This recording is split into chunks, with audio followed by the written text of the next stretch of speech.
se redire déjà comment ça fait. Voilà, désolée. Bonsoir à toutes et à tous. Donc, je suis Solène Toutieux, donc je suis la coordinatrice de la Cité Audacieuse et je vais vous présenter très rapidement la Cité Audacieuse et pourquoi du coup c'est dans ce cadre-là. En fait, la Cité Audacieuse, déjà, c'est un des projets de la Fondation des femmes et la Fondation des femmes, c'est la structure de référence sur les droits des femmes et de lutte contre les violences faites aux femmes. Notre but, c'est d'aider financièrement, juridiquement et ou matériellement les associations qui luttent pour les droits des femmes. Donc financièrement, puisqu'on est une fondation, donc on collecte de l'argent auprès du grand public ou des entreprises. Juridiquement, puisqu'on a des bénévoles avocats et juristes qui aident des associations.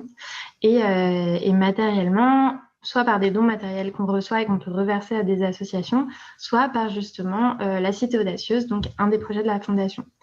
Donc l'idée de la Cité Audacieuse, c'était en fait d'avoir un lieu qui puisse accueillir des associations sur les droits des femmes et qui puisse faire rayonner ces droits et le féminisme. Donc on a, grâce à la mairie de Paris, on a récupéré une ancienne école donc qui est dans le 6e arrondissement. Et donc, cette école, on l'a de manière temporaire pour 5 ans. Et donc, dans les étages, au premier et au deuxième étage, dans les anciennes salles de classe, il y a maintenant des bureaux d'associations. Donc, on accueille une quinzaine d'associations qui luttent toutes contre les violences faites aux femmes ou pour les droits des femmes. Et au rez-de-chaussée, dans l'ancien préau de l'école, il y a un café associatif qui s'est installé, qui s'appelle Chez Mona. Et on peut aussi organiser des événements, donc des conférences, des ateliers, toujours en lien avec le féminisme. Ça peut être aussi des projections, etc. Évidemment, avec ces derniers mois, on a un peu tout réorganisé et donc on a certains événements qui ont lieu en digital, comme l'événement de ce soir. Et donc, on est ravis. Et puis là, avec cette semaine qui arrive, on va pouvoir rouvrir le café et accueillir de nouveau quelques événements avec des jauges restreintes.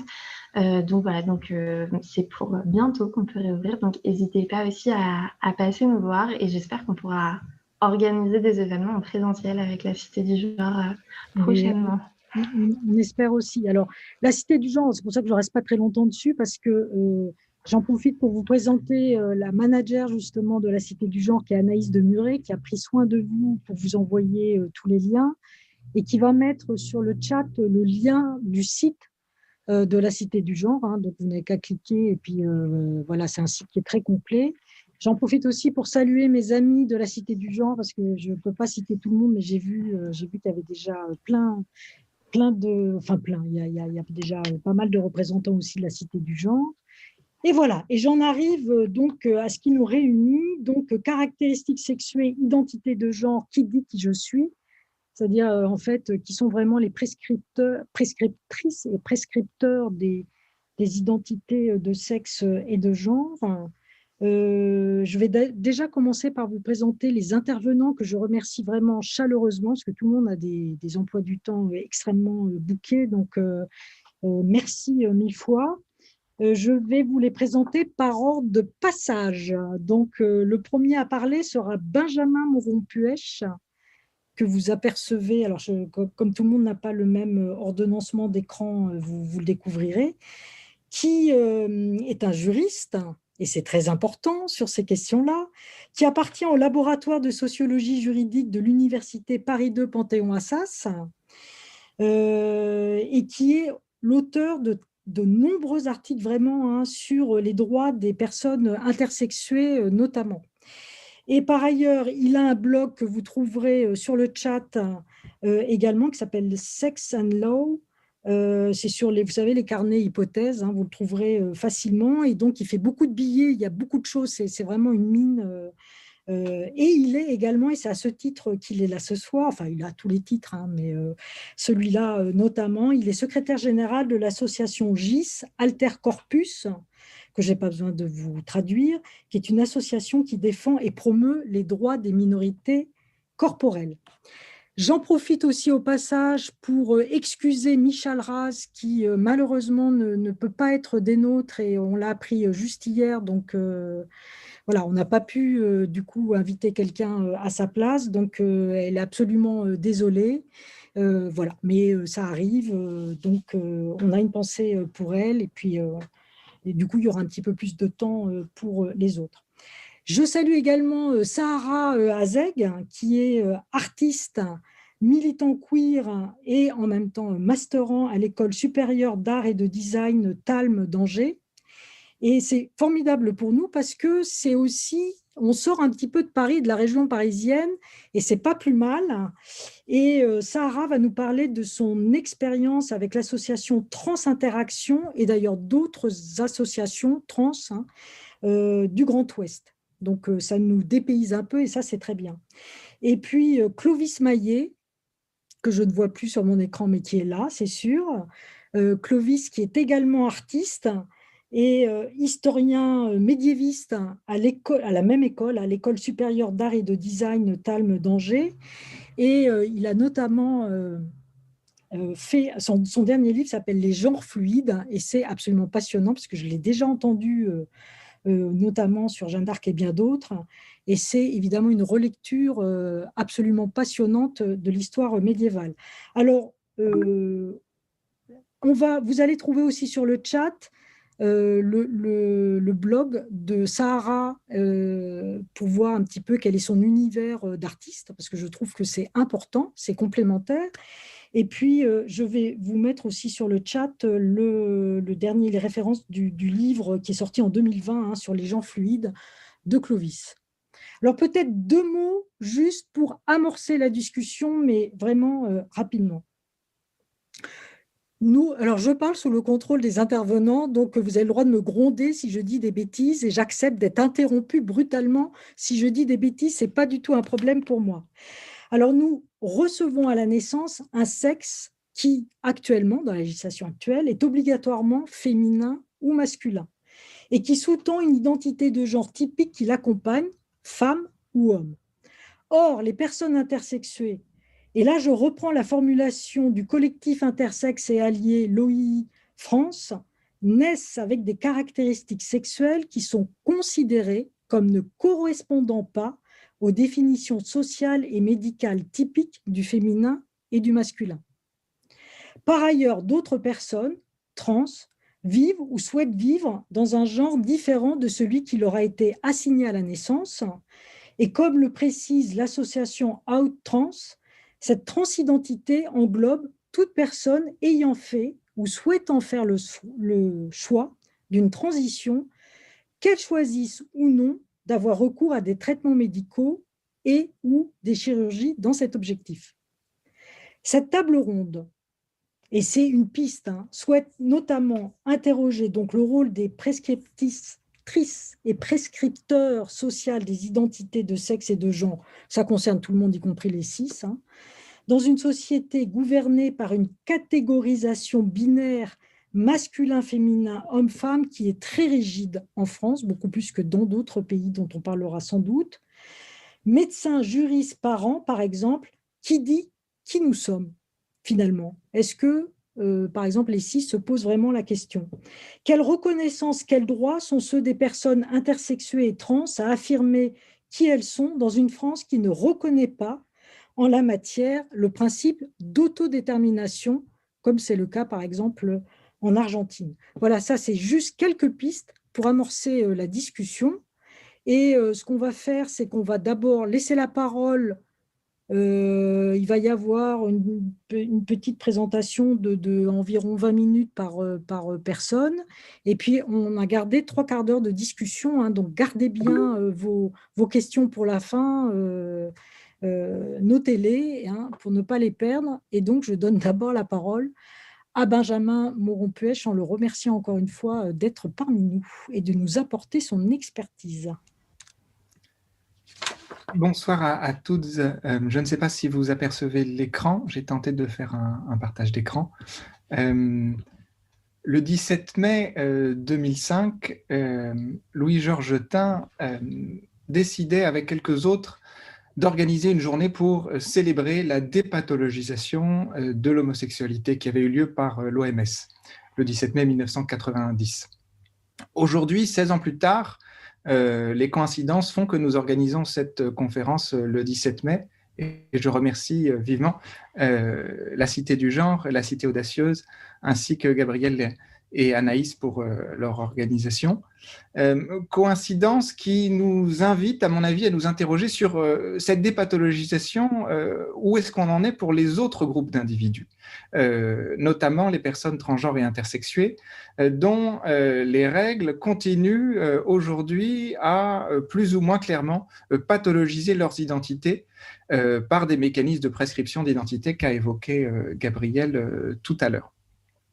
Alors, dans cette intervention, j'adopterai le regard d'un juriste, un juriste qui n'est pas personne concernée lui-même, mais qui s'efforce, par une association présidée par une personne concernée, de travailler pour un meilleur respect des droits des personnes intersexuées et transgenres notamment, ainsi que d'autres minorités telles la minorité sourde. Et ici, je resterai vraiment sur le sujet la question des prescripteurs et prescriptrices, prescripteurs au genre neutre, prescripteurs d'identité. Évidemment, on va le voir, la question a une acuité particulière pour les minorités transgenres et intersexuées, mais c'est dans sa globalité que je vais appréhender le sujet. Et je voudrais dire quelques mots sur chacun des deux morceaux du sujet. Caractéristiques sexuelles et identité de genre d'un côté, qui sont peut-être des termes un peu mystérieux pour une partie du public, et puis ensuite la question qui dit qui je suis du point de vue du droit. Alors, vous connaissez sans doute le personnage Gingendre qui essaye d'expliquer de manière non universitaire la diversité des concepts qui se cachent derrière le mot sexe. Parce que ce mot sexe, il a aujourd'hui un peu vieilli. Il est de moins en moins utilisé, en tout cas dans le langage des sciences sociales et également dans le langage juridique. Pourquoi il est moins utilisé ? Parce qu'il est un peu source de confusion. C'est un concept qui mélange beaucoup d'éléments. Historiquement, le sexe pouvait renvoyer tant à des éléments de nature biologique autour de la reproduction qu'à des comportements prétendument liés à ces caractéristiques biologiques, qu'à enfin à une attirance, un comportement, une orientation sexuelle. Et cette diversité, cette complexité a posé problème à un certain nombre de personnes d'abord, et ensuite ces problèmes ont été pris en charge par les universitaires qui ont pris conscience que effectivement mettre tous ces éléments-là dans un même concept était problématique. Une question toute simple, quel est le sexe d'une personne transgenre ? La question est insoluble, on ne peut pas y répondre avec cette ambiguïté du terme sexe, parce que vous avez des éléments qui vont dans un sens, des éléments qui vont dans un autre, on ne s'en sort pas.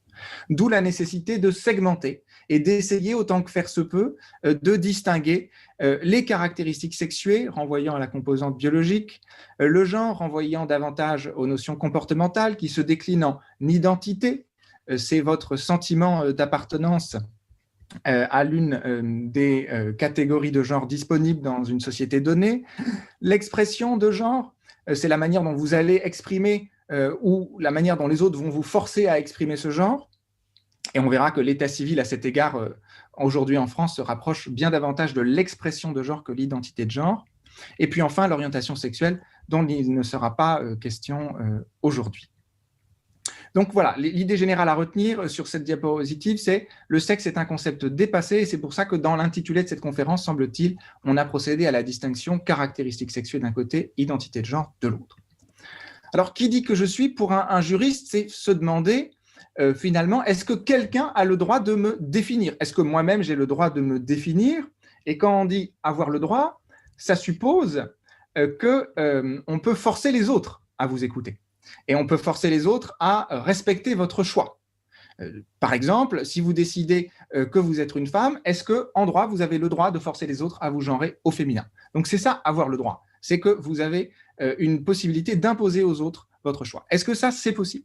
Et puis, c'est aussi se demander cette question qui dit que je suis, quelle est l'étendue du pouvoir de cette personne prescriptrice ?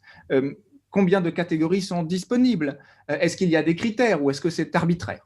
Voilà le genre de questions qu'un juriste peut se poser.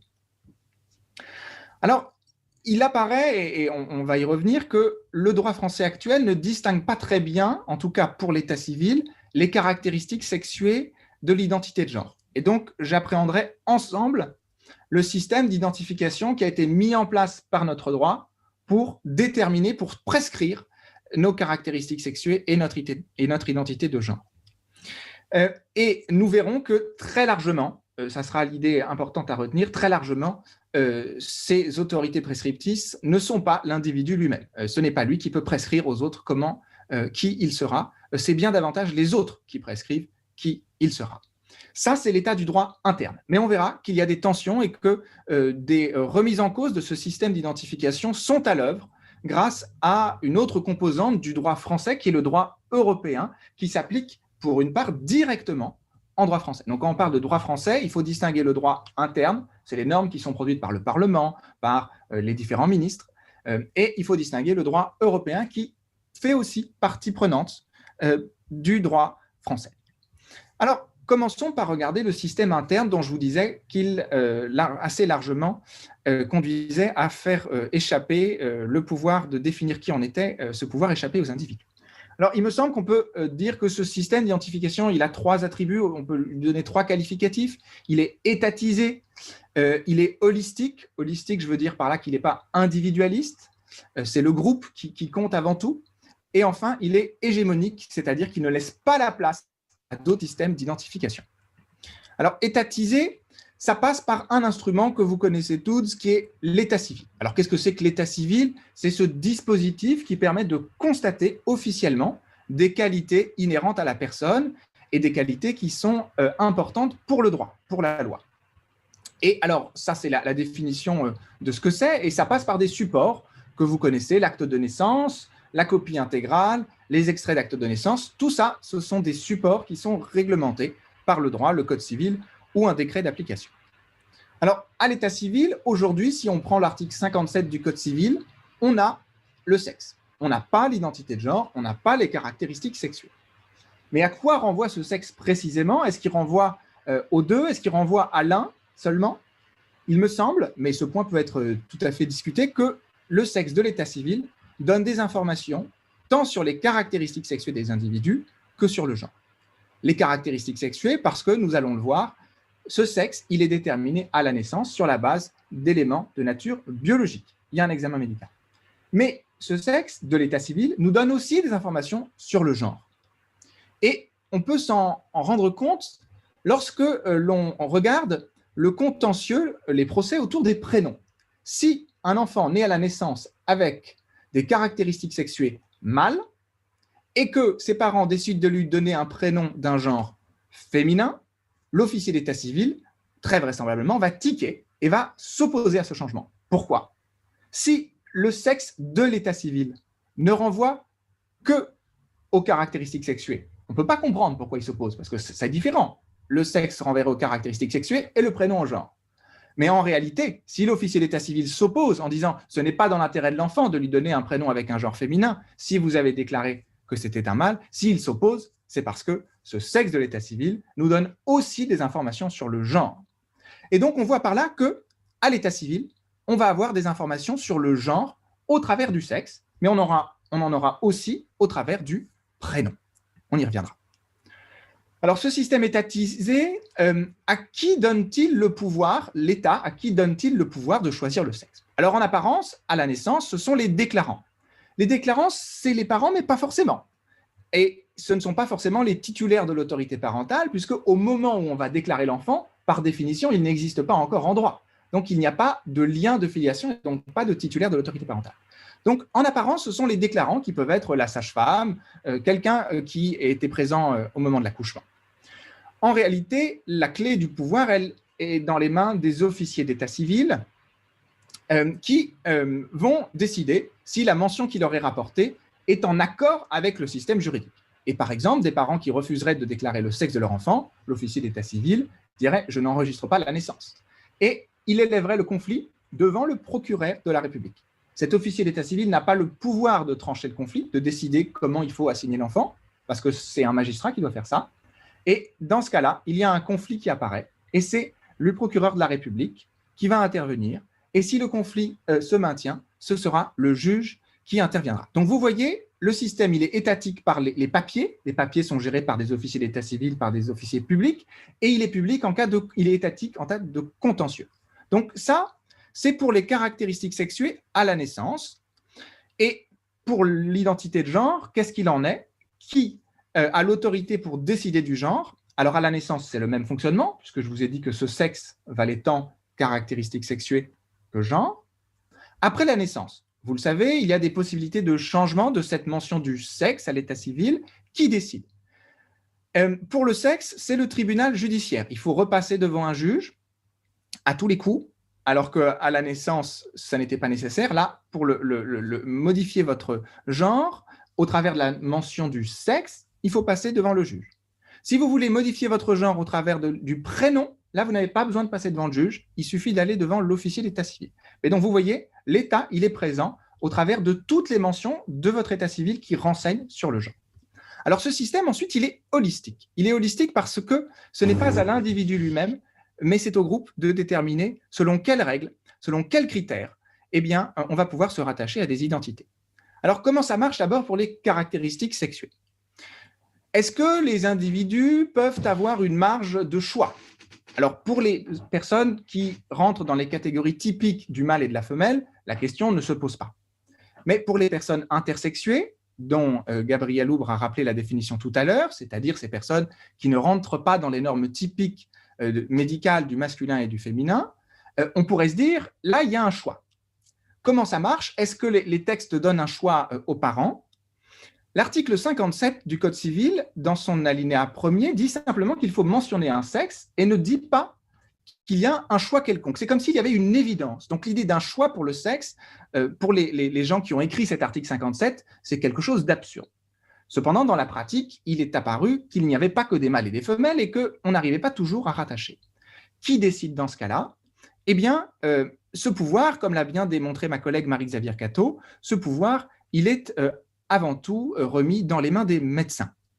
Alors, dans le cas typique, c'est très clair, la pratique généralisée, et qu'on retrouve sur le site servicepublic.fr, c'est d'exiger une attestation médicale. Donc, même si c'est un mâle ou une femelle classique, il faut une attestation médicale.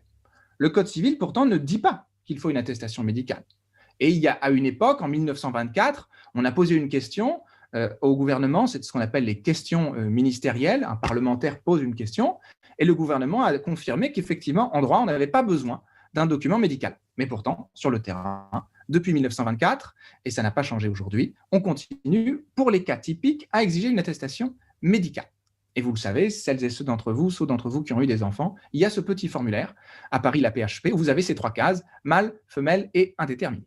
Alors justement, le cas atypique des enfants intersexués, ceux qu'on n'arrive pas à nommer dans la science médicale actuelle, on parle trop souvent d'enfants indéterminés ou d'anomalies, on n'ose plus utiliser le mot intersexué, qu'on cherche à effacer. Pour ces enfants, une circulaire, donc un texte juridique, prévoit qu'il appartient avant tout aux médecins de donner leur avis sur quel sera le sexe qui apparaît le plus probable. Sous-entendu, il est inconcevable que l'enfant soit rattaché à autre chose que le mâle et la femelle. En ce moment, il y a un projet de loi de bioéthique qui est à l'examen. Cette disposition qui donne un pouvoir médical,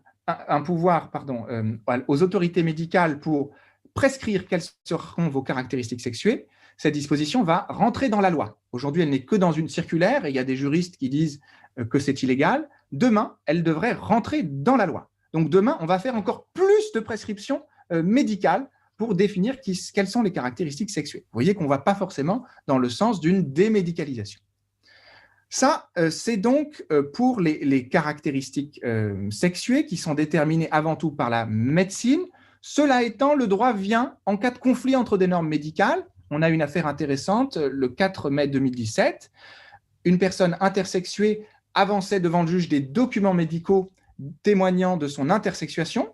C'était des anciens documents médicaux, donc il y avait encore le terme intersexe. Le juge écarte ces documents et considère qu'il n'existe que l'homme et la femme. Donc vous voyez quand même, en cas de conflit entre des normes médicales, la société revient et impose la binarité des caractéristiques sexuées. Donc on a une prescription, vous voyez ici, qui est teintée à la fois d'un pouvoir médical et d'un pouvoir judiciaire. Alors pour le genre, on va retrouver cette même alliance de la médecine et des juristes. Au moment de l'inscription, c'est pareil que pour les caractéristiques sexuées, on va déterminer le genre en fonction des caractéristiques sexuées. Donc, on va réutiliser les critères médicaux que j'ai évoqués tout à l'heure. Là où on va changer de critère, c'est au moment de la modification. cette fois, on prendra un peu plus en compte les préférences de l'individu. Avant 2016, cette personne pouvait obtenir la modification de son sexe à l'état civil, et donc notamment de son genre, mais il fallait, vous le savez, qu'elle passe sous le bistouri. Il y avait des actes mutilants qui étaient nécessaires pour pouvoir obtenir ce changement d'état civil. Ces mutilations, notamment génitales, ont été condamnées par la Cour européenne des droits de l'homme, et le législateur français, anticipant cette condamnation, a changé. Alors, est-ce qu'il a adopté un système d'auto-identification, un système faisant plus de place à l'autonomie personnelle de l'individu? Non. Certains pays l'ont fait, Gabriel l'a mentionné pour l'Argentine, on aurait pu mentionner Malte également. La France est restée attachée à un système holistique où c'est le groupe qui va valider que telle personne appartient bien au genre auquel qu'elle prétend revendiquer. Comment va se faire cette pression du groupe? Eh bien, elle va passer par un procès où il faudra fournir des documents émanant de la famille, des professionnels, voire des documents médicaux. La loi n'a pas complètement dépathologisé le changement, elle a simplement dit au juge qu'il ne pouvait pas exiger des traitements médicaux, mais en soi, la loi n'a pas interdit au juge d'utiliser comme élément probatoire des éléments médicaux. Le juge ne peut pas imposer des traitements, mais il peut continuer à exiger des attestations, et sur le terrain, ça se produit. La dernière caractéristique de ce système, c'est que c'est un système hégémonique. Cette hégémonie, elle tient au fait que l'état civil, tous les éléments qui sont renseignés dans l'état civil, ils font preuve ils font foi jusqu'à preuve du contraire. Et ici, si vous voulez contrer ce qu'il y a dans l'état civil, il est nécessaire de rapporter la preuve contraire. Alors on pourrait se dire, finalement, cet état civil, il ne m'empêche pas de revendiquer une autre identité. Oui, mais en pratique, tout part de l'état civil. Si vous essayez de demander, par exemple, l'accès à la procréation médicalement assistée, en disant « je suis un homme et je suis en couple avec une femme », on va vous dire « montrez-nous vos actes d'état civil ». Et vous n'aurez pas la possibilité de rapporter la preuve contraire en pratique. Et on va donc vous imposer de modifier votre état civil. Donc vous voyez, on a cette hégémonie qui ne laisse place à aucun autre système d'état civil. Et il n'est pas non plus possible d'avoir des arrangements, de se dire par exemple que dans telle communauté, on va me considérer d'un genre différent. En pratique, ça peut se faire, bien sûr, mais le droit réagit à cela avec ce qu'on appelle le principe d'indisponibilité de l'état civil, qui signifie qu'on ne peut pas, par des conventions, déroger aux qualifications, aux qualités de l'état civil. Cela n'est pas possible. Ce principe d'indisponibilité a été réaffirmé à de nombreuses reprises. Donc vous voyez, le système est verrouillé et il fait en sorte que le groupe exerce un contrôle social important sur les individus. Et ça, évidemment, c'est un problème pour les personnes transgenres et intersexuées. C'est un problème parce qu'un certain nombre d'entre elles, du fait de la minorisation, n'ont pas accès au changement d'état civil. Il faut passer devant un juge, il faut avoir accès à des documents, il faut pouvoir constituer un dossier. Tout cela, toutes les personnes ne peuvent pas le faire. Et puis surtout, cet état civil, il est très limité. Il faut avoir un état civil qui ne peut pas changer, la fluidité n'est pas possible, on est limité à la binarité, et puis c'est obligatoire de rentrer dans l'état civil. Les personnes, par exemple, à genre, ne sont pas reconnues. Il n'y a pas de possibilité d'enlever cette mention des caractéristiques sexuées ou la mention du genre.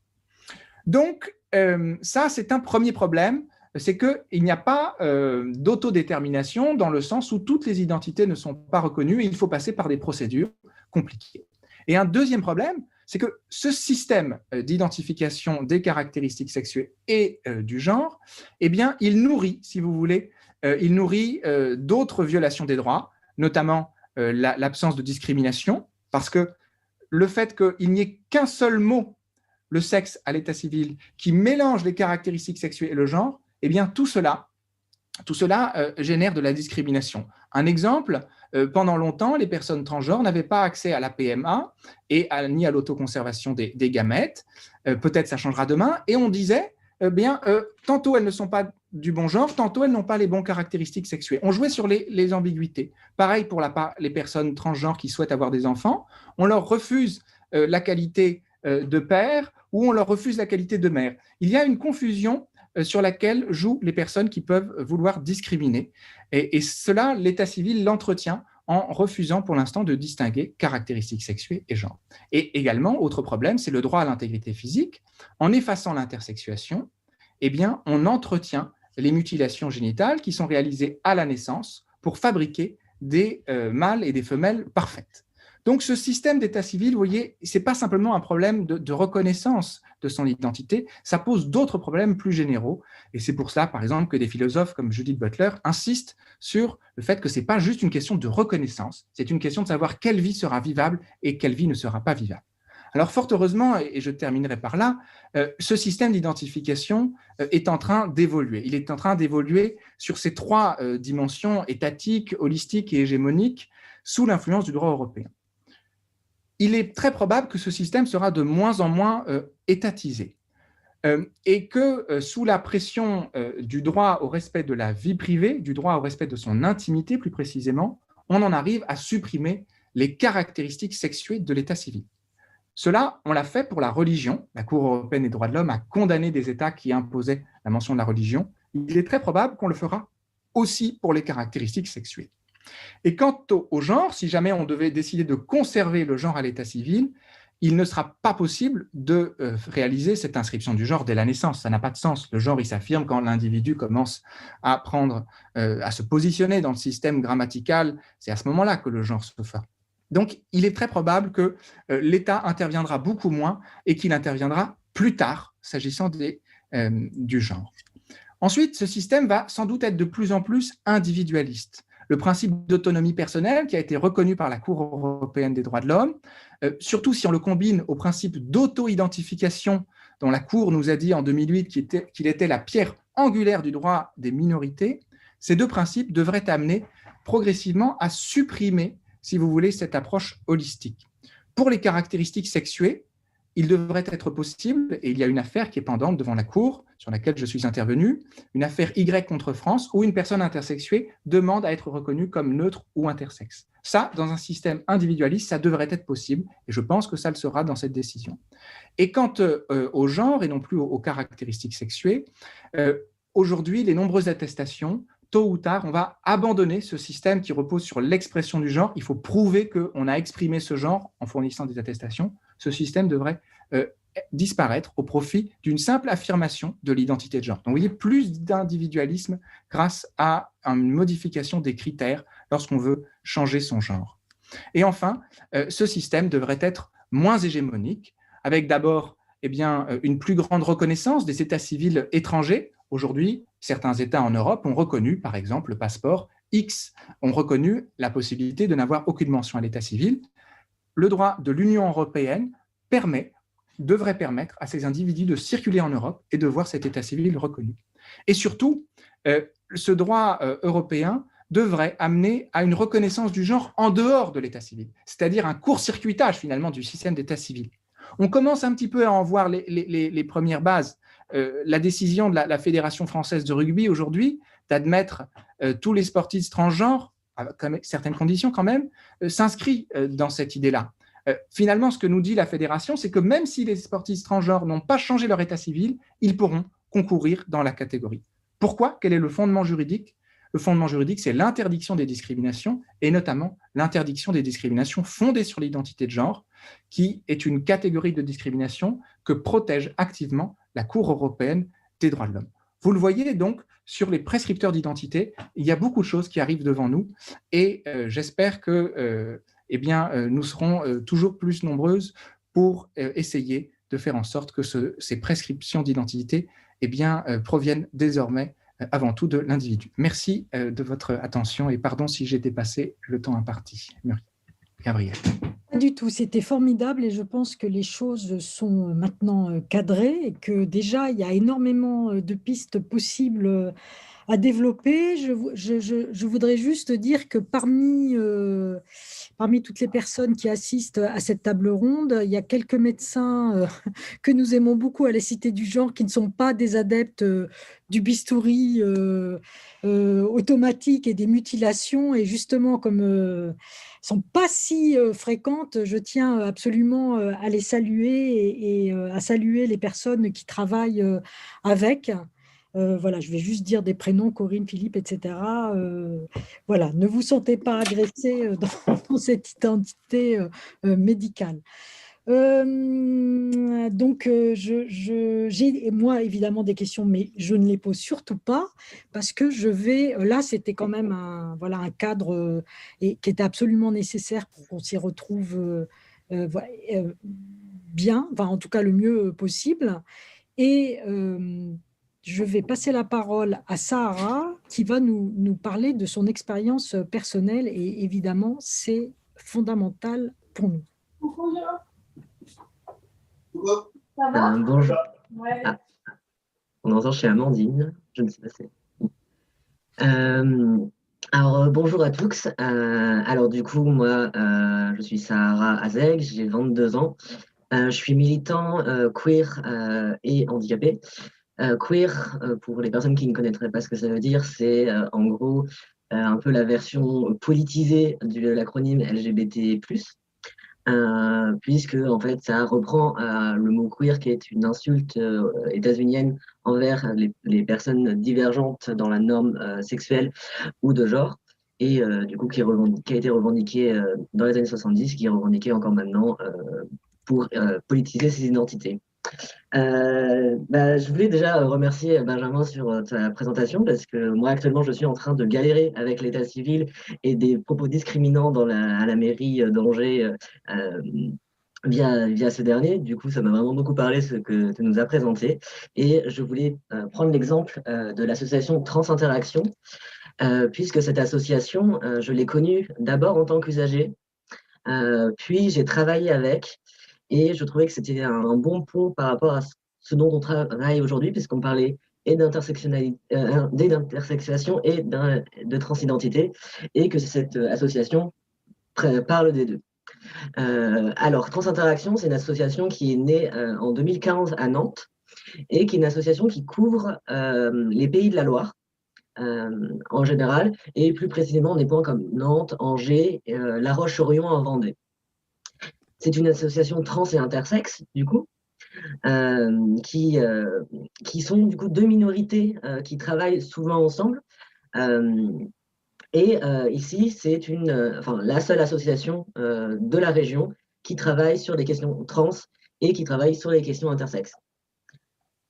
Du coup, j'ai commencé ça doit être en 2015 ou en 2016 par être usager de cette association, puisque moi, j'étais déjà dans les cercles LGBT à cette époque, mais je ne me savais pas trans. Et j'ai rencontré du coup cette association et ses membres qui m'ont du coup parlé pour la première fois du coup de ce qu'était l'intersexuation et de ce qu'était la transidentité. Avec, je me rappelle, un flyer qui disait les 10 questions à ne pas poser à une personne trans, qui est toujours disponible, je crois, sur leur site internet. Et du coup, voilà. Donc moi, je l'ai connu via ça. Puis j'ai eu, à l'époque, j'étais au collège ou au lycée, je ne sais plus. J'ai eu mon bac, je suis partie de Nantes. Et puis, un an plus tard, je suis arrivée à Angers, où j'ai commencé, pareil, à retravailler avec des associations LGBT, dont le collectif Luciole, qui était un collectif LGBT de la faculté d'Angers. Et j'ai aussi travaillé et été membre d'un syndicat qui s'appelle le syndicat Solidaire Étudiante, qui prend en charge beaucoup les questions LGBT pour les étudiants. Et du coup, via ces deux associations, on a travaillé avec Trans Interaction, qui n'avait pas du coup de point relais directement sur Angers. Parce que, on parlait tout à l'heure de ça avant la présentation, c'est que le militantisme hors parisien et le militantisme parisien est quelque chose de très différent. Puisque du coup, sur Paris, il va y avoir plusieurs associations trans, on va avoir plusieurs choses qui vont exister, là où en dehors de Paris, on peut avoir une association qui couvre une région entière, avec très peu de militants. Et du coup, ça implique forcément de faire un travail avec les associations locales, dont les centres LGBT. Et les centres LGBT, eux, sont très influencés par les subventions des mairies. Ce qui fait que d'ailleurs, d'une mairie à l'autre, c'est très compliqué de pouvoir travailler. à Nantes, par exemple, la mairie subventionne beaucoup le centre LGBT, subventionne toutes les initiatives LGBT+.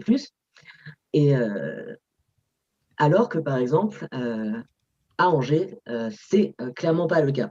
C'est clairement pas le cas puisqu'on est sur une mairie ouvertement homophobe qui a signé une tribune contre le mariage pour tous, qui fait qui complique volontairement les procédures de changement de prénom à l'état civil en faisant des entretiens individuels pour juger de la crédibilité des personnes à faire cette demande d'état civil. Etc., etc. Donc voilà, il y a quand même plusieurs de choses qui fait que le centre LGBT en juin est a quand même besoin des subventions de la mairie et qui fait que du coup le travail avec des associations plus radicales comme Trans Interaction qui du coup militent contre la pathologisation des personnes trans et des personnes intersexes est difficile. C'est difficile car si les personnes trans et les personnes intersexes travaillent souvent ensemble dans un point de vue militant, c'est parce que déjà il y a beaucoup de personnes intersexes qui sont elles-mêmes transgenres, mais aussi parce qu'il y a cette pathologisation permanente de ces identités. Que ce soit donc à la naissance, comme a parlé Benjamin sur les mutilations des enfants intersexes, et il y a du coup aussi les mutilations du coup des personnes trans à différents degrés. Et du coup, oui, et jusqu'en 2016, en obligation pour changer sa mention de genre. Du coup, tout ça vient avec toute cette pathologisation qui a différents degrés. C'est-à-dire que les personnes trans, par exemple, pour pouvoir prendre des hormones, très souvent, il faut passer par un psychiatre. Faut toujours cette idée de c'est encore considéré quand même dans les faits comme une maladie mentale. Ce qui pose un vrai problème, c'est pour ça aussi que je trouve ça important de dire que je suis aussi un militant handicapé, c'est que quand on est à l'intersectionnalité de différentes identités, ça devient d'autant plus compliqué. Ça devient d'autant plus compliqué car quand on est soi-même, par exemple, malade mental pour différentes pathologies, comme peuvent l'être la bipolarité, la dépression, etc., et qu'on veut faire un parcours trans, on peut avoir des gros obstacles. Et un gros obstacle, ça peut être, par exemple, comme c'est le cas en Pays de la Loire, devoir aller sur Nantes pour aller voir une endocrinologue qui ne psychiatrise pas, au lieu de pouvoir rester dans sa ville, ce qui est quelque chose qui est souvent très difficile et hyper précarisant, puisque tout le monde ne peut pas se permettre de faire 100 km pour aller voir un médecin. Voilà, du coup, ça c'est un peu des spécificités qui sont un peu moins, qui sont propres au militantisme hors Paris, puisqu'à Paris, même s'il y a beaucoup de médecins pareils qui pathologisent et qui psychiatrisent, on n'a pas forcément besoin d'aller dans une autre ville, etc., pour trouver quelqu'un. Alors que dans la région Pays de la Loire, pour trouver même des chirurgiens, des endocrinologues, des centres laser qui prennent en charge les femmes trans pour les épilations laser, notamment du visage ou ce genre de choses, il faut énormément se renseigner, énormément chercher. Et c'est là que les associations comme Trans Interaction sont hyper importantes et que c'est pour ça que j'ai voulu travailler avec qui je travaille toujours d'ailleurs, parce que on a besoin déjà d'un soutien communautaire, mais aussi on a besoin de toutes ces informations, des informations légales, de savoir qu'est-ce qu'un médecin a le droit de demander ou pas, puisqu'il y a beaucoup d'abus de médecins qui vont demander des choses absolument honteuses et humiliantes à leurs patients, alors qu'il n'y a pas de nécessité. Je pense par exemple aux palpations génitales qui sont monnaie courante par les médecins pour des prises d'hormones qui ne sont absolument pas justifiées et absolument pas justifiables, etc. Du coup, voilà, donc ça c'est un petit peu la spécificité que j'ai un peu déjoué. Je pense que j'ai fait un peu le tour de ce que je voulais présenter sur Trans Interaction. Du coup, il y a d'autres. Voilà. Il faut penser que c'est un tissu associatif qui se combine en fait et sur des territoires assez larges, à Nantes, à Angers, jusqu'à Rennes. On va travailler avec des gens ensemble, en fait, puisque c'est pas du tout concentré autant que ça peut l'être dans le militantisme parisien. Donc voilà, je vous laisse la parole. Attendez, voilà. Merci beaucoup, Sarah. Je pense que c'est justement super important d'avoir un parcours personnel en contrepoint de ce que Benjamin a pu nous proposer là. J'ai un tout petit doute, Benjamin ou quelqu'un d'autre, juste sur parce que c'est vrai, Sarah, je comprends bien que les trans soient toujours considérés dans la pratique, enfin très souvent, trop souvent, comme une pathologie mentale, mais de fait, normalement, c'est Non, terminé. légalement, non, non, plus Voilà, tant que maintenant. j'ai oublié la date. Benjamin, je savais qu'il Ah, saurait, parce que moi, j'ai oublié. Non, mais en fait, c'est plus compliqué que ça. C'est-à-dire qu'il y a un décret, le 8 février 2010, qui a fait sortir des ALD d'une liste, enfin, les ALD dans la liste. Les ALD, il faut que tu précises, Benjamin. Pardon. Donc, le trouble de l'identité de genre faisait partie des affections longue durée, donnant droit à remboursement. Donc ça, on a sorti le trouble de l'identité de genre, mais pour être remboursé, il faut toujours que ça soit sur, si vous voulez, une affection longue durée. Simplement, c'est devenu une ALD hors liste où il faut prouver une affection particulièrement grave. Donc en réalité, c'est toujours pathologisé, mais sur le terrain, on a mis la pression aux caisses pour éviter qu'elles demandent des documents et la preuve de la pathologisation. Donc en fait, on a une pathologisation qui est maintenue, mais au niveau probatoire, on ne demande plus à faire la preuve de cette pathologisation par un arrangement institutionnel. Parce qu'en réalité, si on avait voulu dépathologiser tout en gardant le droit au remboursement, il aurait fallu passer par une loi, et c'était la droite, c'était au pouvoir, et on n'aurait pas eu cette loi-là. Donc on a fait un arrangement institutionnel en faisant croire qu'on dépathologisait. Mais ce n'est pas le cas juridiquement. Oui, parce que moi, par exemple, j'ai cette ALD, et sur mon ALD, c'est marqué dysphorie de genre. Voilà, Ouais. je suis... Ok. Merci beaucoup, Sarah. Je pense qu'il y aura des questions tout à l'heure. Et donc, l'historienne que je suis est absolument ravie de donner la parole à Clovis Maillet qui va nous parler du Moyen-Âge, entre autres, peut-être. C'est une surprise. Clovis, à toi. Alors, bonjour, je vais à mon tour remercier très fortement toutes les organisatrices, organisateurs de cette rencontre. C'était un plaisir de vous écouter. Je vais juste pour dire que je rebondissais à la discussion précédente et j'ai partagé sur le chat la lettre ouverte qui a été écrite par les associations trans au moment du changement de nom qui a été vécu comme tragicomique quoi de l'ancienne SOFECT en fait qui était l'association des médecins qui se forment en fait pour traiter les cas de transitude ou de transidentité et qui a changé de nom, qui s'appelle la FPAT maintenant, qui a gardé le PAT de pathologique dedans, même si c'est pas ça l'acronyme, ça veut dire la French Professional Association for Transgender Health. Mais je pense que le fait que cette partie du nom reste était très forte. Et voilà. Donc les associations expliquent très bien, effectivement, comment il y a aussi un problème de formation des médecins. En fait, c'est que les médecins qui se regroupent pour pouvoir traiter ces questions sont elles-mêmes effectivement liées à des problèmes de transphobie.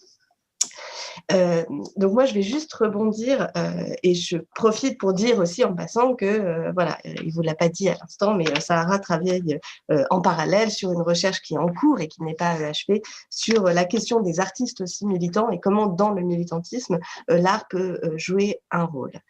Donc, assez rapidement, pour laisser du temps à la discussion, je vais vous expliquer aussi comment moi, je suis rentrée un petit peu dans ces questions-là, puisque, effectivement, j'enseigne dans une école supérieure d'art, je pratique l'art, mais je suis médiéviste de formation. Et en fait, j'ai été la première personne en fait surprise de voir que beaucoup d'associations m'ont sollicité ou avec qui j'ai eu des discussions effectivement très longues sur les questions de revenir à de l'histoire ancienne. Et je pense que l'intervention de Benjamin vous a bien montré aussi, pour les personnes qui dans l'assistance sont moins familières avec ces questions-là, à quel point c'est vrai en général en histoire, mais c'est vrai voilà, dans ce cas particulier qui est de la tolérance plus ou moins forte dans les périodes historiques vis-à-vis des questions trans et des questions inter, qu'on n'est pas du tout, contrairement à ce que pourraient faire croire certaines personnes, sur un système qui irait vers plus de tolérance, comme si les choses s'amélioraient progressivement, et que donc parfois, en fait, revenir à des moments d'histoire très très ancienne, ça permet de déplacer un petit peu des problèmes. Et donc, j'en profite au passant pour faire aussi un petit peu de pub pour diverses associations, pour dire qu'effectivement, il y a des associations qui sont très présentes à Paris, Outrance, Acceptès, mais il y a des associations qui sont dans divers lieux, et on peut que espérer effectivement à l'avenir que la fonction principale en fait de beaucoup d'associations enfin la double fonction qui est celle de l'auto-support et l'autre qui est celle et qui est très très difficile de la sensibilisation et de l'information, elle a besoin de relais en fait dans toutes les villes et les petites villes de France, parce que la question effectivement de la prise en charge dans des régions qui sont un petit peu éloignées des grandes métropoles est particulièrement forte. Et donc je voulais juste rendre hommage en passant à l'association Divergenre que j'ai découvert il n'y a pas très longtemps, qui est à Amiens et qui est vraiment basée sur la ville d'Amiens, et avec qui m'a fait le plaisir de m'inviter pour la journée de la visibilité trans le 31 mars, et qui fait un travail formidable dans la ville, et notamment en lien avec des étudiants et beaucoup d'étudiants d'ailleurs qui se déscolarisent ou arrêtent leurs études, pas seulement à cause de ça, mais dans lequel les questions de transphobie en fait peuvent aussi perturber, bousculer des parcours étudiants, et je pense que toutes les personnes qui sont enseignantes ici le savent. L'histoire, enfin, l'idée de faire de l'histoire de ces questions-là, je pense qu'elle est liée à un double problème et qui est complexe, qu'on peut résumer par l'histoire et la mémoire. En général, quand on a une formation en histoire, on essaye de se détacher absolument des questions mémorielles. Il y a eu beaucoup de questions dans cette actualité-là pour dire que dès qu'on parle effectivement de mémoire, ça pose des problèmes pour l'histoire. Mais là, on est effectivement sur un cas dans lequel il n'existe quasiment pas en fait de mémoire, ou du moins la mémoire effectivement est difficilement défendue par des...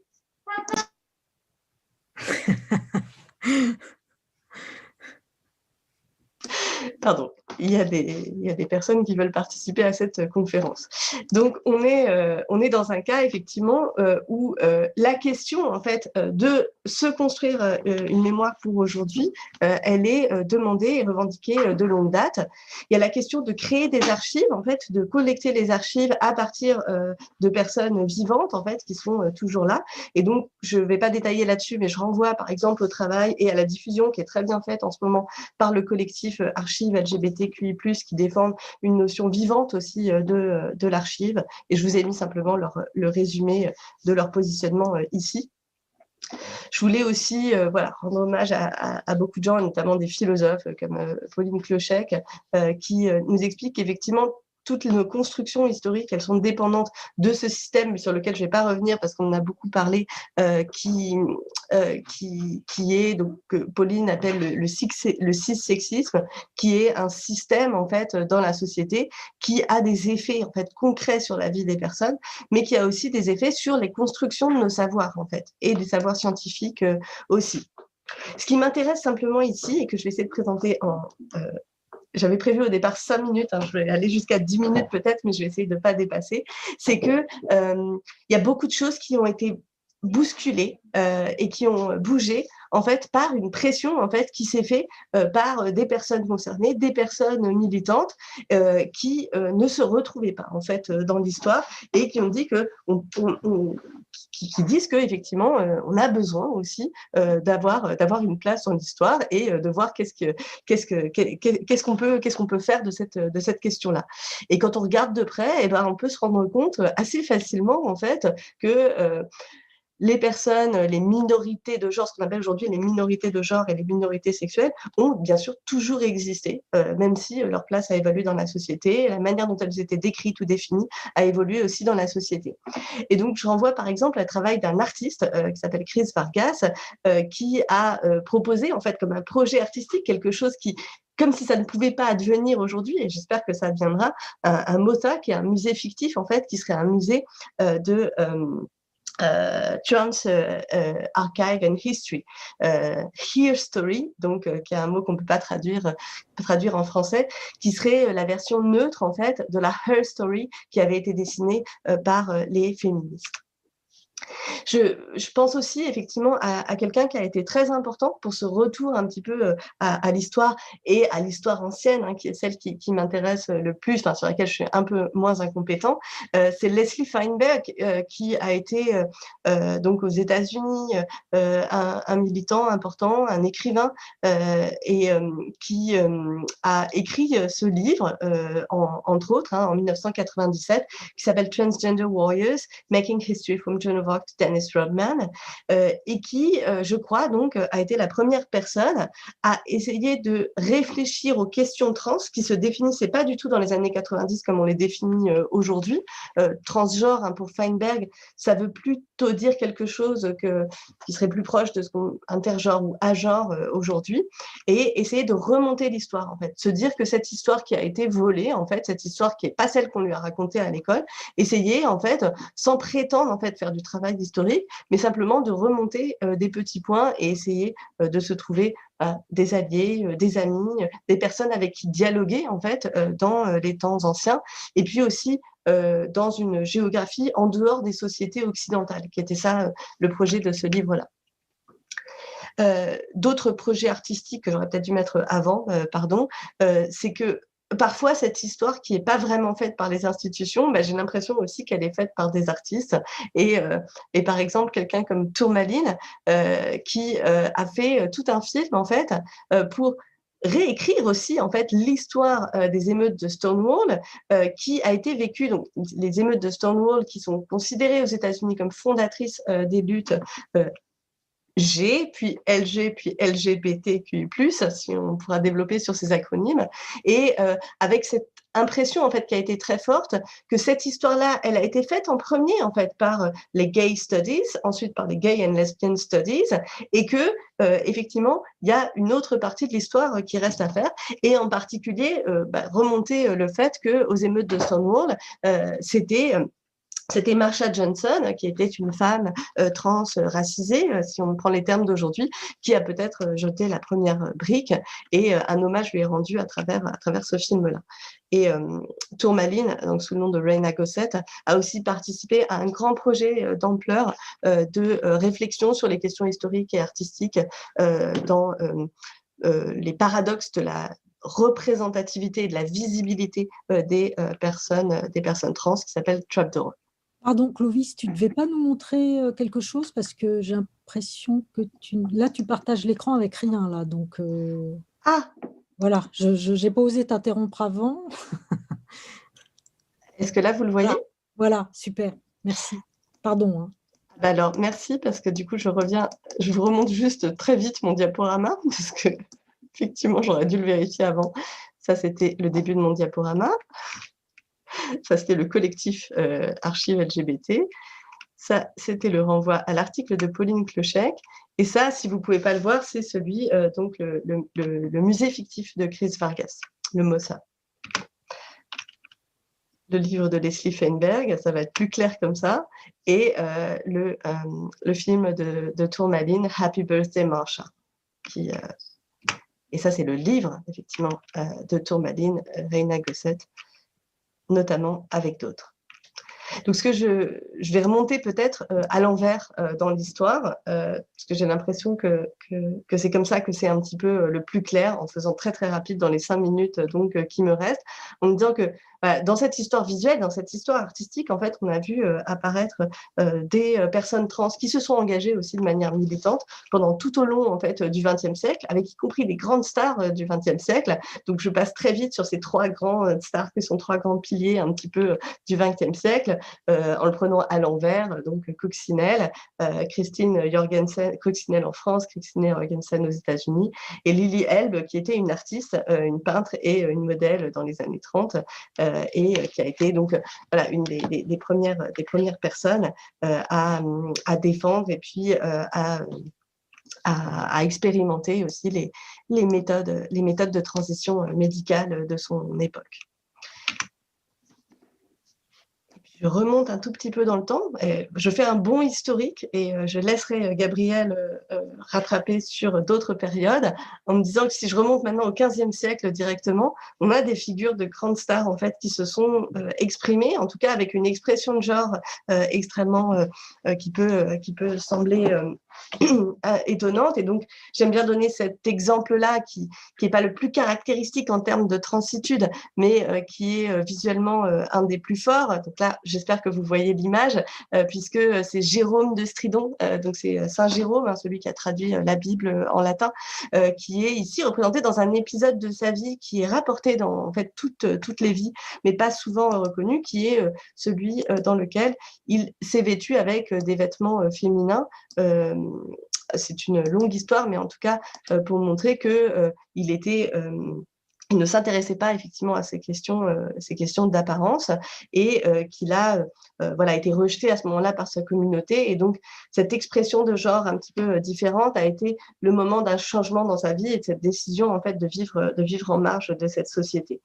Et bon, il faut décoder ces images, que je n'ai pas le temps de faire ici. Je vous dis simplement qu'effectivement, il n'est pas seulement habillé en vêtements féminins, mais en fait, il est habillé en sous-vêtements féminins. Donc, ce sont des vêtements qui ne sont pas des vêtements non plus de tous les jours, en fait, qui devaient apparaître comme particulièrement provoquants à cette époque-là.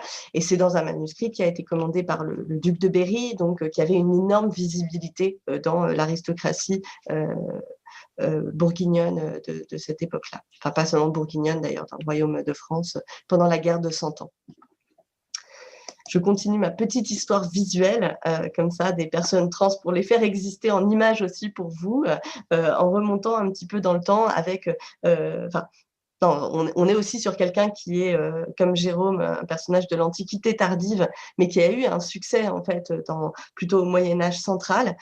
Et donc, c'est cette personne qu'on pourrait appeler Eugène de Rome, qui est aussi connue sous le nom de Sainte Eugénie, et qui est donc une personne qui a passé une partie de sa vie sous une identité féminine, une partie de sa vie sous une identité masculine.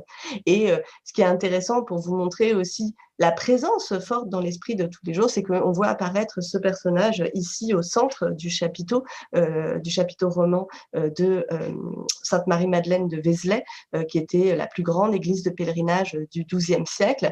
Et au milieu de la nef, en fait, à la croisée du transept, on voit apparaître ce personnage, donc qui, si vous regardez bien ici, donc est un personnage d'un moine, mais qui montre ses seins, qui sont visibles en fait à travers l'ouverture de son vêtement.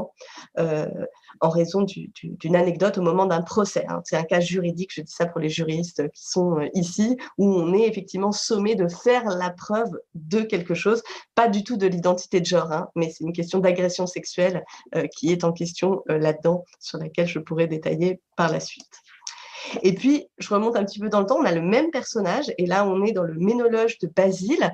Donc, Basile, c'est l'empereur byzantin, donc c'est pas n'importe qui non plus qui se commande ce Ménologe. Et c'est intéressant parce qu'on voit du coup ce personnage saint, à auquel un culte est rendu comme à une sainte féminine, mais qui est représenté dans le manuscrit de l'empereur byzantin sous des traits masculins. Donc, c'est le personnage qui est au centre de l'image, hein, qui est donc avec ce vêtement noir. Et donc, le vêtement noir, c'est bien le vêtement des moines masculins. Ce n'est pas du tout en concordance avec l'histoire, hein, parce que ce personnage est censé avoir repris une identité féminine au moment de sa mort, mais là, c'est vraiment cette apparence, cette expression de genre masculine qui est mise en valeur, tandis que les deux personnages qui sont juste derrière, hein, qui sont Prote et Hyacinthe, sont deux frères eunuque, une autre identité de sexe et de genre qui est spécifique à cette époque, mais qui est aussi une preuve de la multiplicité et la diversité en fait de ces questions de genre à cette époque-là. Et enfin, comme ça je vais conclure sur cela, je vais vous dire un petit peu simplement ce que moi j'essaye de faire et ce qu'on peut faire, parce que je pense que c'est un travail collectif, c'est-à-dire que, et on le fait, hein, beaucoup qui sont parmi nous et dans l'assistance, on est vu, essayer de travailler avec simplement des outils intellectuels, des outils méthodologiques qui sont les nôtres. Donc, moi, c'est l'histoire médiévale, donc c'est avec ça que je travaille, mais il y a beaucoup d'autres outils qu'on peut évoquer, en essayant effectivement de se poser les problèmes des conséquences que les recherches qu'on fait vont avoir sur le présent. Et donc là, simplement pour vous annoncer l'ouverture à des travaux collectifs, donc ça c'est le petit livre effectivement que j'ai écrit, dont on a parlé au début, mais j'avais bien conscience des énormes limites de ce livre, qui est une histoire plutôt transmasculine du Moyen-Âge, qui était, je l'avoue, simplement beaucoup plus facile à faire, puisque comme on est dans un monde qui est hiérarchisé, dans lequel le masculin sera toujours plus valorisé que le féminin, faire l'histoire des transmasculinités, on a beaucoup plus de documentation que pour l'histoire transféminine. Ça ne veut pas dire que je ne suis pas en train de le faire par ailleurs, mais c'est plus difficile en fait comme travail à faire. Et donc voilà, c'est une histoire transmasculine et c'est une histoire qui est plutôt basée sur des sources latines, qui sont celles que j'arrive à peu près à lire, et un peu d'ancien français. Mais je co-organise avec Sophie Albert, ma collègue de Sorbonne Université, qui est une littéraire, un colloque qui a été déplacé plusieurs fois et que j'espère pourra se passer en vrai en novembre 2021 à la Sorbonne, qui donc devrait aussi peut-être permettre de refaire intervenir certains étudiants des Beaux-Arts d'Angers, mais qui vise aussi à regrouper des chercheurs de plusieurs disciplines pour essayer de co-construire ensemble cette histoire de la transitude, l'histoire des transidentités. Et là, je mentionne simplement un petit article qui était un exemple, qui est coécrit avec quelqu'un qui aurait pu être parmi nous aujourd'hui, qui est un militant qui n'est pas du tout spécialiste d'histoire, mais avec qui j'ai travaillé pour essayer de réfléchir à comment est-ce qu'on peut écrire à deux avec les outils de l'histoire et puis les outils du militantisme pour réfléchir à ces questions d'histoire et de mémoire. Et je vous remercie beaucoup. Merci beaucoup, Clovis. Voilà, il y a beaucoup de choses sur lesquelles j'aurais aimé revenir, mais j'ai vu qu'il y avait déjà des mains qui se levaient. Et avant oui, on peut applaudir comme Benjamin le fait, mais Mariem, par exemple, parce que là, c'est le temps de la discussion. Et donc, Mariem a depuis un bon moment levé la main. Donc, je veux bien, et j'ai noté où aider après, je veux bien que vous remettiez votre caméra si ça ne vous ennuie pas. Si ça vous ennuie, vous ne le faites pas. Mais pour qu'on vous voit en même temps, c'est plus sympa. Pour celles et ceux qui le souhaitent. Ce n'est pas obligatoire, bien sûr. Marie, vous avez la parole. Merci beaucoup. Déjà, merci à tous les trois pour vos présentations. Moi, j'avais une question sur la première présentation. Il me semble qu'à un moment, une des solutions que vous avez proposées, c'était de supprimer toute caractéristique sexuelle à l'état civil, si je ne me trompe pas. Est-ce que ça ne poserait pas certains problèmes, par exemple, dans le milieu médical, ou par exemple pour la prévention de certaines maladies, ou pour quand on a besoin de traiter différemment les personnes en fonction de leurs caractéristiques sexuelles? Et aussi, moi, je pense à un autre domaine, dans le domaine plutôt de la lutte contre les inégalités entre les sexes, ou dans des cas d'agression sexuelle, ou par exemple de sexualisation du corps des femmes, ou je sais pas, de mutilation vraiment sur le corps, comme l'excision. Est-ce que il ne faudrait pas avoir quand même une information sur les caractéristiques sexuelles des personnes, parce que ça rentre en compte dans certains cas? Merci pour votre question très pertinente. Ce que je proposais, c'est de supprimer les caractéristiques sexuelles de l'état civil, mais ça ne veut pas forcément dire que ça disparaît complètement du droit. L'état civil, il ne comprend pas toutes les informations personnelles. Il comprend les informations qu'on estime pertinentes, l'âge, la filiation, le statut marital. Et donc, ce que j'ai dit d'ailleurs pour l'état civil, pour les caractéristiques sexuelles, vaut aussi pour le genre. Si demain on décidait de supprimer aussi le genre, on continuerait à pouvoir l'utiliser par ailleurs dans d'autres règles de droit, comme sur les quotas pour la parité homme-femme, par exemple. Donc, ce que je dis simplement, c'est à l'état civil, on n'en a pas besoin parce que les caractéristiques sexuées ne servent pratiquement jamais dans le droit et donc on n'a pas besoin que ça soit inscrit dans l'acte de naissance.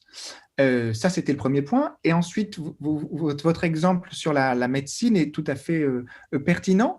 Aujourd'hui, le sexe, dans son sens confus, est enregistré au répertoire national d'inscription des personnes physiques qui génère le numéro d'inscription au répertoire qui est la carte vitale. Vous savez, sur la carte vitale, le premier chiffre, ça correspond au premier chiffre de votre NIR et il donne votre sexe.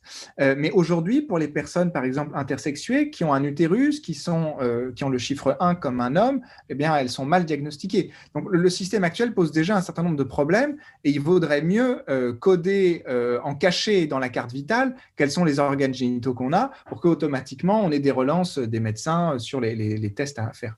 Mais vous avez raison, il faut penser effectivement aux conséquences de cette suppression.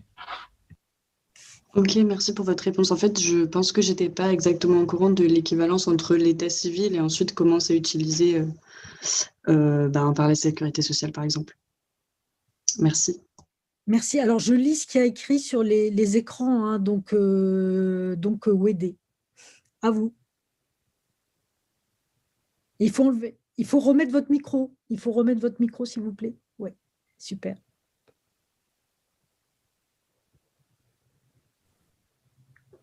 Merci beaucoup. Mon nom, c'est Kaliso Wedé. Je suis sociologue de la sexualité humaine à l'université d'Abomey-Calavi au Bénin, un petit pays de l'Afrique de l'Ouest. En toute humilité, je fais partie de ceux-là qui, très tôt, a fait le choix de ne travailler que sur le sexe. Et c'est pour cela que je rends hommage à tout ce que j'ai écouté ici, puisque ce jour 17 mai, c'est la journée internationale de l'homophobie.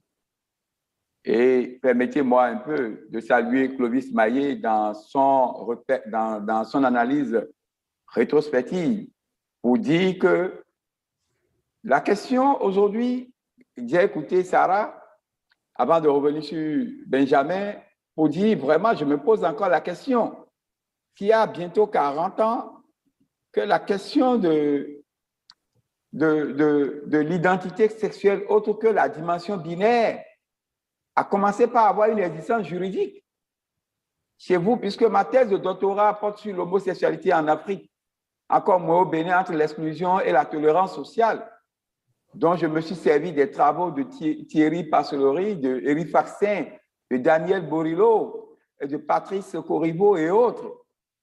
D'accord? Pour vous dire que quand j'écoute ça, là, je me dis, mais vous avez fait près de 40 ans avec l'arrivée au pouvoir de Mitterrand le 10 mai 1940. Comment comprendre qu'il y a encore des éléments sur lesquels focalise le concept de discrimination et stigmatisation? Ça, c'est une question que je me pose, aussi bête qu'elle soit. Qu'est-ce qui a fait? Le droit ayant permis, avec l'arrêt du John en 1900 par la Cour européenne des droits de l'homme, qui a permis de dépénaliser avant même après la France, du moins pour ne pas dire la France c'est le champion en la matière. Mais qu'est-ce qui se passe aujourd'hui? Est-ce que cette dépénalisation, tout ce qui a été construit par le droit, n'est pas encore approprié par les normes sociales? Qu'est-ce qui fait que l'espace public, qui a permis, d'accord, d'avoir, outre cette dimension binaire de la sexualité, cet espace public reste encore dépendant de l'hégémonie de l'hétérosexualité?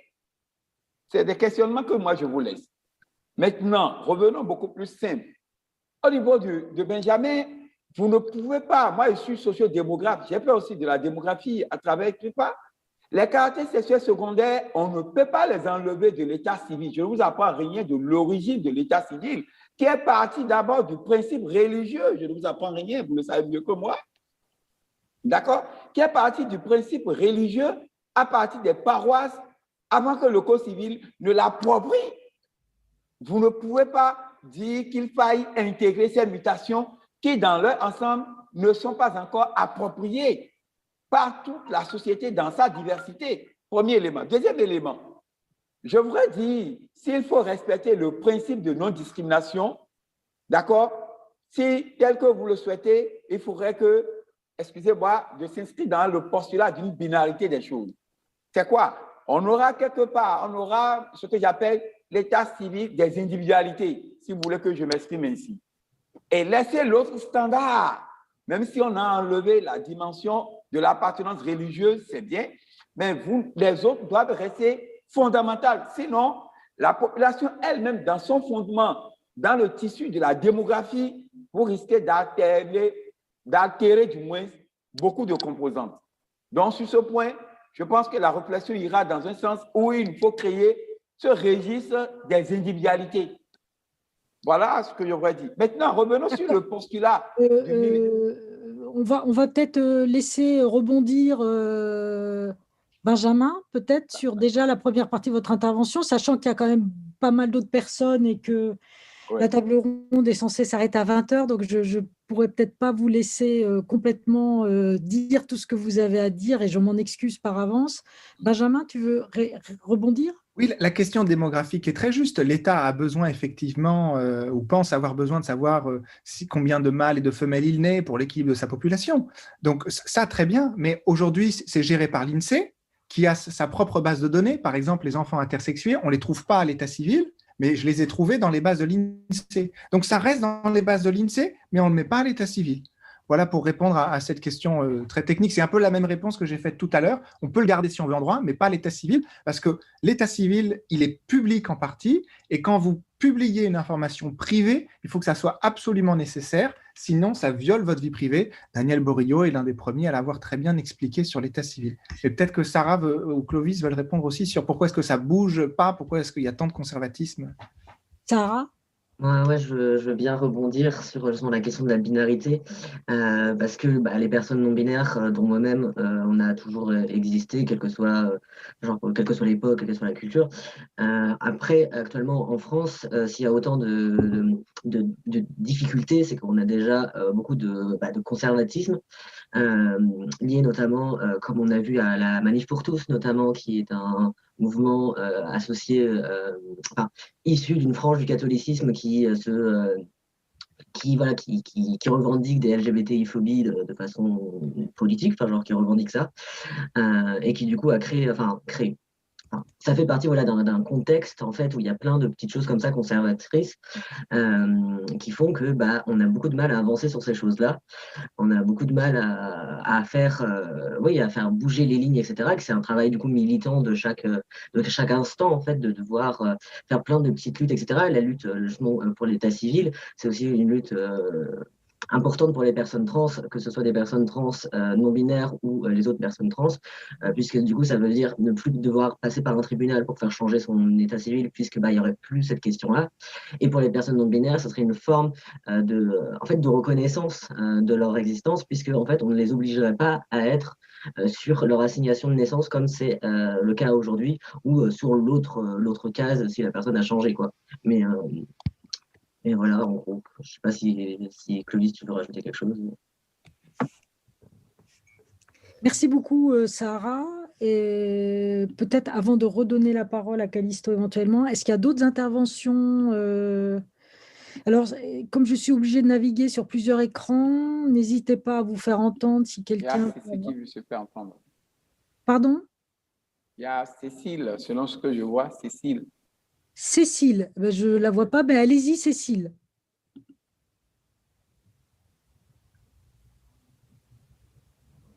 Cécile, non? Je ne sais pas si c'est censé être moi, mais non, je n'ai pas demandé la parole. Non, il y a dû avoir une erreur. C'est rien, c'est une petite erreur de… Donc, est-ce que d'autres personnes souhaitent intervenir? Alors, on a encore un peu de temps, parce que la table ronde est prévue jusqu'à 20 h. on essaiera de ne pas dépasser parce que nos intervenants ont d'autres obligations et pour tout vous dire, moi aussi. Donc, s'il n'y a pas les interventions et si je ne suis pas là, évidemment, ça va être plus compliqué. Ah, une main se lève quand même, du coup, Géraldine Dorard. Bonjour, merci à tous pour ces interventions extrêmement riches et qui donnent à réfléchir.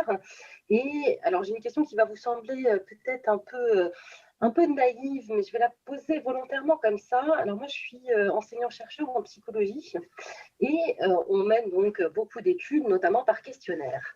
Et la question qui se pose très régulièrement et qu'on est amené à débattre dans le cadre des comités d'éthique, c'est sur la manière d'interroger le sexe ou le genre. Quelles questions poser aux participants dans le cadre des études et comment formuler cette question autour de l'identité. Est-il préférable de formuler la question autour, alors je déroule le propos, autour du sexe? Est-il préférable de demander le genre ou est-il préférable de demander êtes-vous, avec une possibilité de réponse extrêmement vaste. La question aussi qui se pose, c'est autour de la question de la neutralité de genre.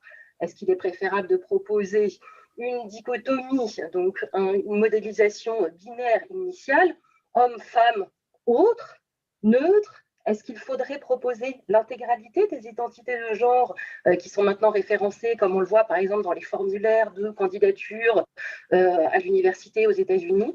Voilà, donc une question somme toute voilà, modeste, mais je serais assez intéressée à entendre vos propositions sur ce point. Alors, je ne sais pas si Sarah veut peut-être répondre. On s'est envoyé un petit message avec Benjamin, je réponds et il enchaîne aussi. Alors en plus, c'est très intéressant parce que ma petite sœur est elle-même en étude de sociologie et face à son adelphe non-binaire, elle s'est aussi posé cette question de comment on inclut les personnes non-binaires là-dedans. La possibilité de la troisième case est globalement une idée qui est pas recommandée par les personnes non binaires, puisque pareil, elle remet dans une case, enfin, on part d'une binarité, on fait une espèce une binarité à 3, quoi. Je ne saurais pas comment créer le mot, mais, mais voilà l'idée.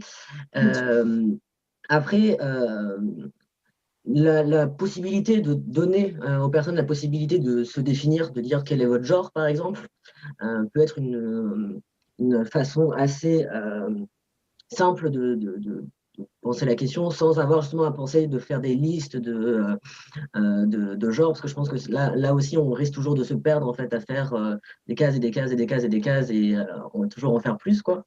Alors que juste oui, vous pouvez demander quel est votre genre. La personne, si c'est une femme, répondra c'est une femme. La personne est non binaire, un genre, etc. Les personnes connaîtront de toute façon le terme avec lesquels ils se définissent.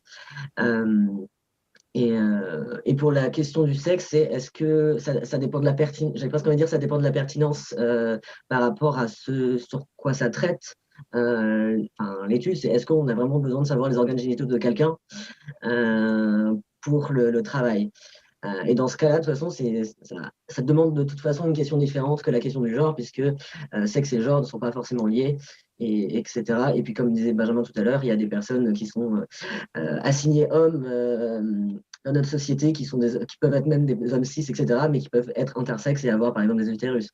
Du coup, toute cette possibilité de diversité existe, et du coup, je pense que c'est un peu comme ça qu'il faut essayer de jouer avec, quoi.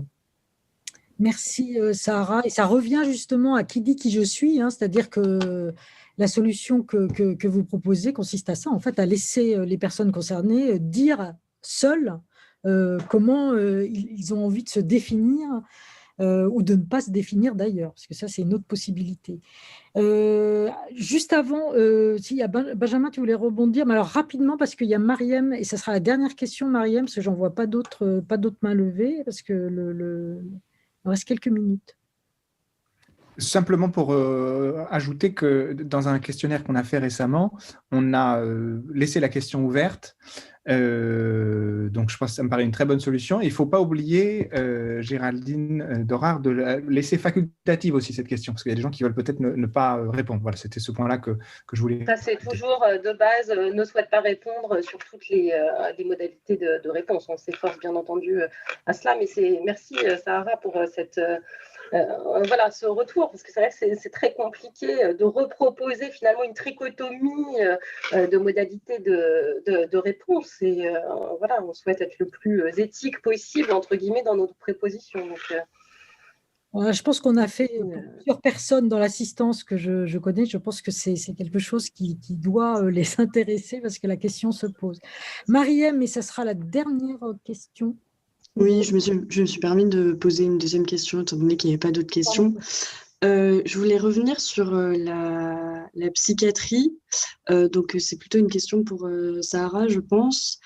En fait, j'ai vu que, il y a pas mal le discours même de la part des associations LGBT qui disent que la dysphorie de genre ou les personnes transgenres, elles ont une souffrance psychique importante. Il y a des taux plus importants plus de suicides, plus de tentatives de suicide, plus de dépression, d'anxiété. Il y avait même un séminaire ce matin sur le bien-être de ces personnes-là à l'université. Vous avez dit que vous étiez plutôt pour une dépsychiatrisation je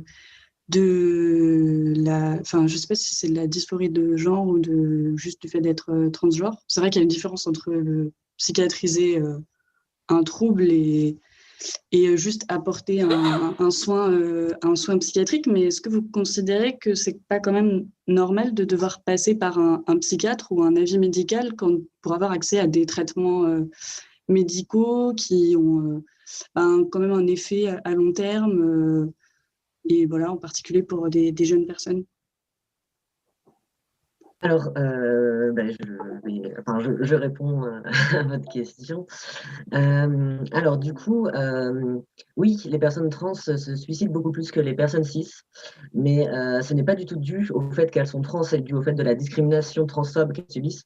Et comme tous les groupes de personnes minorisées, le taux de suicide sont plus forts. Ce qui, pour moi, n'égale pas forcément psychiatrisation, d'ailleurs, parce que ça, c'est la question plutôt du soin communautaire, du soin communautaire. Le soin communautaire, c'est quelque chose c'est comment au sein même de la communauté on prend soin de nous, mais comment on prend soin de la communauté même de façon extérieure. Donc ça peut être effectivement aussi par des avis de psychologues, ou, etc., etc. Mais du coup, ce n'est pas lié directement à l'identité trans. C'est vraiment lié à la transphobie. Et je pense que c'est important aussi de faire la différence parce que si les personnes trans, oui, c'est ça, sont plus touchées par la dépression, le suicide, etc., c'est par la transphobie. Après, pour la question de est-ce que moi, je suis pour une dépsychiatrisation totale des parcours médicaux trans, pour la simple et bonne raison que on ne demande pas à quelqu'un qui veut prendre une pilule contraceptive d'avoir un avis d'un psychiatre, alors qu'une pilule contraceptive peut avoir des gros effets sur le corps, des effets indésirables importants d'ailleurs, alors que là, on va le faire pour une prise d'hormones qui peut être parfois la même d'ailleurs pour les prises d'œstrogènes pour les personnes transféminines. Et qui du coup, pareil, là, pose question, on voit en fait que cette demande de psychiatrisation, elle est vraiment justifiée par de la transphobie, elle n'est pas justifiée par des raisons médicales. Parce qu'il y a certaines opérations, par exemple, dans le monde médical, qui demandent le fait de voir un psychologue avant pour être sûr de l'opération, puisqu'elle est lourde, par exemple. Je sais que ça peut être le cas pour certaines pour certaines opérations cardiaques. Mais par exemple, les opérations dans le cadre de chirurgie trans, beaucoup ne sont pas aussi lourdes que les autres opérations qui sont dans ce cas-là, et ne sont pas du tout motivées par les mêmes raisons d'ailleurs. Et moi, il me paraît il me paraît complètement transphobe et complètement disproportionné de demander un suivi psychiatrique pendant souvent, alors même quand on passe par des trucs comme la Sofect ou des espèces de trucs locaux comme on a par exemple à Angers, on peut attendre 2 ans de suivi psychiatrique pour pouvoir avoir accès à une mammoplastie, à une mammectomie ou ce genre d'opérations qui sont quand même des opérations bah, qui sont un peu lourdes quand même physiquement, mais qui ne sont pas des opérations hyper dangereuses ni etc. Mais en fait, je trouve voilà, votre question intéressante parce qu'en fait, je pense qu'elle montre ça montre deux trucs. Ça montre le côté qu'effectivement, il faut faire un soin communautaire, il faut prendre soin des personnes trans parce que la transphobie, c'est quelque chose de lourd à vivre, etc. Et en même temps, il faut aussi arrêter de psychiatriser nos identités et de nous considérer. Et en fait, aussi, l'aspect que je trouve dangereux avec la psychiatrisation, c'est comme je disais tout à l'heure, c'est que quand on est comme dans le cas où on a soi-même des troubles psy, les transitions peuvent être complètement empêchées à cause de ça, et ce qui peut créer justement des dysphories gigantesques et participe aussi justement à ces taux de suicide élevés. Du coup, c'est pour ça que moi je suis complètement pour la complète dépsychiatrisation de la transidentité pour ces raisons-là. Ce qui ne veut pas dire que je suis contre l'idée d'aller voir un psychologue, ou d'avoir un psychiatre si tu as besoin. C'est juste, c'est une autre dynamique en fait. Je ne sais pas si ça répond vraiment très clairement. Oui, merci, ça y répond un peu, mais est-ce que... alors peut-être... Marie, pardon. je suis désolée, mais j'aimerais bien que politiquement, ça soit Sahara qui est le mot de la fin. Ça me plaît beaucoup.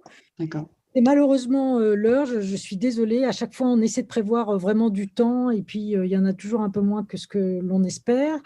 Mais il faut se dire que c'est voilà, c'est une première occasion de discuter de ces sujets. On voit bien la demande qu'il y a autour.